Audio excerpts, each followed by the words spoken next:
శ్రీ గురుభ్యో నమః. అందరికీ నమస్కారం. తెలుగు హోమియోపతి గురుకులానికి హృదయపూర్వక స్వాగతం. ఈరోజు మనం గురువుగారి క్లినికల్ అనుభవం నుండి మరో విలువైన క్లినికల్ కేస్ స్టడీని నేర్చుకోబోతున్నాం.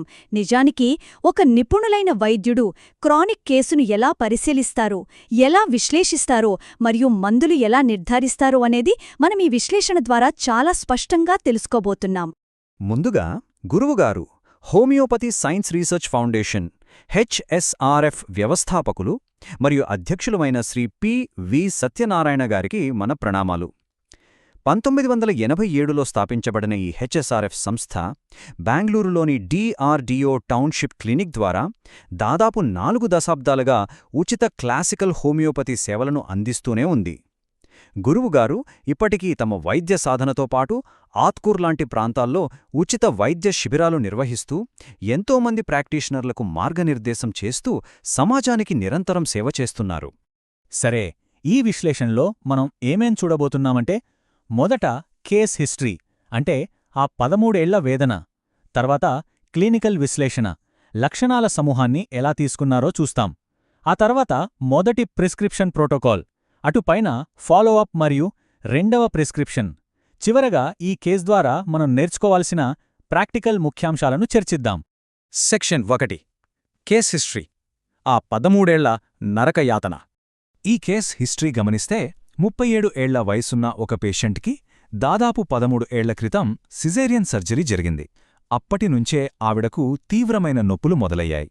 పాపం, ఈ బాధ నుండి బయటపడాలని 2013 నుండి 2018 వరకు అలోపతి, ఆయుర్వేదం, ఫిజియోథెరపీ, అక్యుప్రెషర్ ఇలా ఎన్నో రకాల చికిత్సలు తీసుకున్నారు. ఎంతమంది నిపుణులను కలిసినా ఫలితం శూన్యం. ఆ తర్వాత 2018-19 మధ్యలో ఒక ఏడాదిపాటు హోమియోపతి కూడా వాడారు. కాని అక్కడ లాభం లేకపోయింది. దాంతో హోమియోపతి అసలు నామీద పనిచేయదు అనే బలమైన నిర్ణయానికి ఆవిడ వచ్చేశారు. కాని అదృష్టవశాత్తు హెచ్ఎస్ఆర్ఎఫ్ ద్వారా క్యూర్ అయిన ఒక కుటుంబ మిత్రురాలి బలవంతం మీద ఎట్టకేలకు మే 13, 2026న మన క్లినిక్కు రావడం జరిగింది. కేస్ టేకింగ్లో ప్రధాన సమస్యలు చూస్తే, నడుము అంటే హిప్ ప్రాంతం నుండి తొడ వరకు అటు కుడి లేదా ఇటు ఎడమవైపు తీవ్రంగా వ్యాపించే నొప్పి ఉంది. అది ఎలాంటి నొప్పి అంటే, నిలబడినా, కూర్చున్నా, పడుకున్నా లేదా ఒకే భంగిమలో ఎక్కువసేపు ఉన్నా ఆ నొప్పి బాగా తీవ్రమవుతుంది. ముఖ్యంగా ఒక భంగిమ నుండి కదలడం ప్రారంభించినప్పుడు ఈ బాధ భరించలేనంతగా ఉంటుంది. ఇంకో ప్రధాన లక్షణం, అప్పుడప్పుడు అకస్మాత్తుగా ఎలక్ట్రిక్ షాక్ కొట్టినట్లుగా భయంకరమైన నొప్పి వస్తుంది. అయితే ఇక్కడ గమనించాల్సిన విషయమేంటంటే, పగటిపూట కదులుతూ ఉంటే మరియు వెచ్చటి కాపడం పెడితే మాత్రం ఆవిడకు కొద్దిగా తాత్కాలిక ఉపశమనం కలుగుతుంది. ఇవి అసలు బాధలు. సెక్షన్ 2 క్లినికల్ విశ్లేషణ మరియు టొటాలిటీ. మనం భౌతిక లక్షణాలను విశ్లేషిస్తే ఆవిడ ఒక పక్కా చిల్లీ పర్సన్. అంటే చలిని అస్సలు తట్టుకోలేరు. వేసవికాలమంటేనే ఆవిడకిష్టం. వాతావరణం కొద్దిగా చల్లగా ఉన్నా చాలు, నిద్రలో మెడవరకు మందపాటి ఉన్ని దుప్పటి కప్పుకుంటారు. శరీరానికి చెమట తక్కువ పడుతుంది, అలాగే దాహం కూడా తక్కువే. ఆహారం విషయానికొస్తే కారం, తీపి మరియు గ్రేవీ కూరలు బాగా ఇష్టపడతారు. ఇక్కడ మోడాలిటీలు గమనించారా? నొప్పులకు కదలిక వల్ల మరియు వేడి కాపడం వల్ల ఉపశమనం కలగడం అనేది ఈ కేసులో చాలా ముఖ్యమైన గైడింగ్ సిమ్టమ్ అని మనం గుర్తించాలి. ఇక మానసిక లక్షణాల దగ్గరకొద్దాం. ఈవిడ చాలా సిగ్గుపడే స్వభావం కలది, పిరికిది, కొత్తవారితో కలవడానికి జంకుతుంది. ఇంకో విషయమేంటంటే, తన బాధని ఎవరితో పంచుకోకుండా తనలో తానే కుమిలిపోతోంది. ఎవరైనా బాధ పెడితే అంత సులభంగా మర్చిపోలేదు, క్షమించలేదు కూడా. పనులు చాలా పద్ధతిగా, ఆర్గనైజ్డ్గా చేస్తుంది, కానీ చాలా నెమ్మదిగా చేస్తుంది. కోపమొస్తే మాత్రం బయటివాళ్లమీద కాదు, కేవలం ఇంట్లో వాళ్లమీదే అరుస్తుంది. ఈమెకు కొత్త వ్యక్తులన్నా, కఠినంగా ఉండే టీచర్లన్నా, స్టేజ్ ఎక్కాలన్నా చాలా భయం. అయితే ఇక్కడ ఒక చాలా విచిత్రమైన పెక్యులియర్ సిమ్టమ్ ఉంది. గొంగళి పురుగులంటే ఈవిడకు విపరీతమైన భయం. నిద్రలో కూడా పదే గొంగళి పురుగుల కలలు వచ్చి తీవ్రమైన భయంతో నిద్రలేస్తుంది. ఇప్పుడు ఒక క్షణం ఆగి ఆలోచిద్దాం. ఒక అనుభవజ్ఞుడైన క్లాసికల్ హోమియోపతి వైద్యుడు ఒకవైపు ఆ భౌతికమైన తీవ్ర నొప్పులు, ఇంకోవైపు ఈ గొంగళి పురుగుల కలల్లాంటి విలక్షణమైన మానసిక లక్షణాలను ఎలా అనుసంధానం చేస్తారు? టొటాలిటీ ఆఫ్ సిమ్టమ్స్కి సరిపోయే మందులను ఎలా ఎంపిక చేస్తారో ఇప్పుడు చూద్దాం. కేస్ షీట్లో గురువుగారు ఈ లక్షణాలను ఎంత స్పష్టంగా మ్యాప్ చేశారో చూడండి. ఆ వ్యాపించే నొప్పి ఒకే భంగిమలో ఉంటే పెరగడం, కదులుతుంటే తగ్గడం, పైగా అది సీజేరియన్ ఆపరేషన్ తర్వాత వచ్చిన కాంప్లికేషన్ కాబట్టి ఇది ఖచ్చితంగా రస్ టాక్స్కు సంబంధించిన నొప్పి.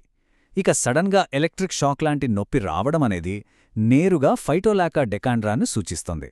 అలాగే పిరికితనం, నెమ్మదిగా పనిచేయడం, స్టేజ్ ఫియర్, ముఖ్యంగా గొంగళి పురుగుల భయం, ఆ కలలు ఇవన్నీ స్పష్టంగా బ్యారిటా కార్బ్ పర్సనాలిటీని ఎత్తిచూపుతున్నాయి. సెక్షన్ 3 మొదటి ప్రిస్క్రిప్షన్ ప్రోటోకాల్. ఇక్కడ మనం చూస్తున్నది స్వయంగా డాక్టర్ గారు రాసిన ఒరిజినల్ కేస్ షీట్ ప్రిస్క్రిప్షన్.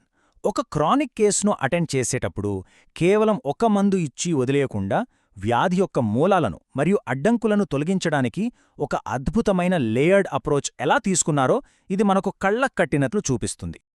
ఇప్పుడు చూడండి, 13 ఏళ్ల నిరంతర బాధ కదా. ఎన్నో రకాల మందులు వాడారు. లోపల చాలా మానసిక అణచివేత ఉంది. అందుకే ముందుగా ఆ మయాజ్మాటిక్ బ్లాకేజ్లను క్లియర్ చేయడానికి ఇంటర్ కరెంట్స్ వాడారు. దీర్ఘకాలిక నొప్పులను లోపలి నుండి నయం చేయడానికి అద్భుతమైన డీప్ యాక్టింగ్ యాంటీ సైకోటిక్ నోసోడ్గా మెడోరినం 1M ఒక డోజ్ ఇచ్చారు. ఆ తర్వాత ఆమెలో ఉన్న నిరాశ, ఆ దుఃఖాన్ని తొలగించడానికి ఇగ్నేషియా 1M ఒక డోస్. అలాగే తనలో తాను అణచిపెట్టుకున్న కోపం, అవమానాల దుష్ప్రభావాలకు స్టాఫిసాగ్రియా 1M నిర్దిష్ట తేదీలో వేసుకోమని సూచించారు. ఇక ఇన్నేళ్లపాటు వాడిన రకరకాల హైపవర్ మందులు, వ్యాక్సినేషన్ల సైడ్ ఎఫెక్ట్స్ క్లియర్ చేయడానికి తూజా 200 ప్రతి ఆదివారం ఉదయం వేసుకోమన్నారు. నిజంగా ఎంత అద్భుతమైన లేయర్డ్ అప్రోచ్ కదా. ఆ బ్లాకేజీలు క్లియర్ చేయడంతో పాటు ఆవిడ రోజువారీ బాధల ఉపశమనానికి సోమవారం నుండి శనివారం వరకు ఒక పక్కా స్కెడ్యూల్ ఇచ్చారు.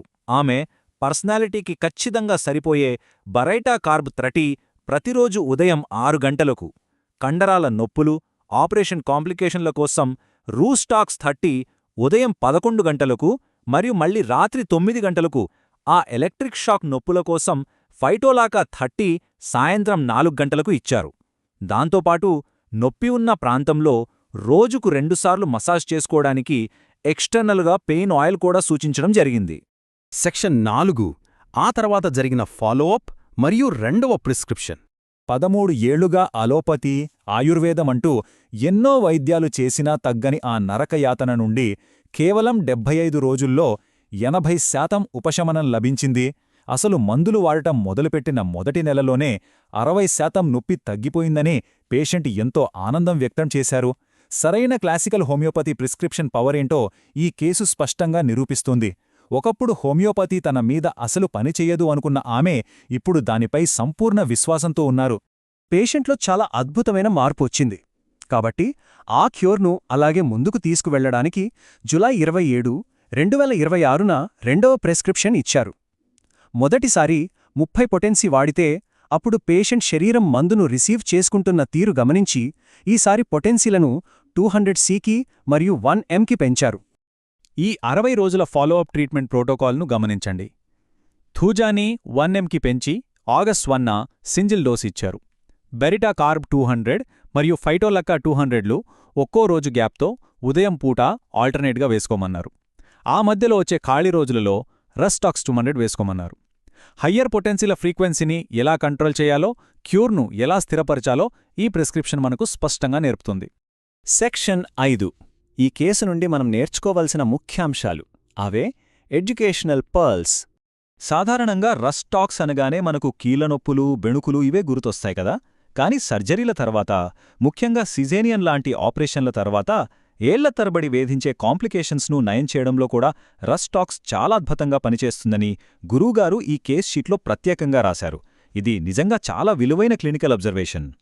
టేక్ హోమ్ మెసేజ్ విషయానికి వస్తే, ప్రాక్టీషనర్లుగా మనం ఒక దీర్ఘకాలిక కేసును డీల్ చేసేటప్పుడు కేవలం వ్యాధి పేరుకు మందు ఇవ్వకుండా నొప్పుల లక్షణాన్ని, మానసిక విచిత్రాలను ఖచ్చితంగా మ్యాప్ చేయాలి. పాత హిస్టరీని బట్టి మయాజ్మాటిక్ బ్లాకేజ్లను క్లియర్ చేయడానికి మెడోరినం, థూజా, ఇగ్నాటియా లాంటి ఇంటర్ కరెంట్స్ వాడాలి. అప్పుడే ఆ శరీరం క్యూర్కి సేకరిస్తుంది. ఇంప్రూవ్మెంట్ కనిపించగానే పొటెన్సీలను జాగ్రత్తగా పెంచుకుంటూ వెళ్ళాలి.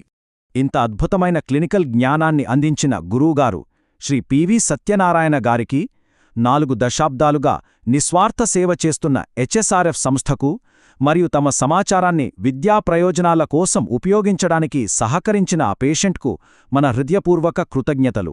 ఈ సూత్రాలు మన భవిష్యత్తు క్లినికల్ ప్రాక్టీస్కు ఎంతో ఉపయోగపడతాయనడంలో సందేహం లేదు. అయితే చివరగా ఒక్కసారి ఆలోచించండి, తదుపరి కేసులో ఇలాంటి అదృశ్యమైన మయాజ్మాటిక్ అడ్డంకులను ఒక వైద్యుడిగా మనం ఎలా గుర్తిస్తాం? జై శ్రీకృష్ణ. వాసుదేవవ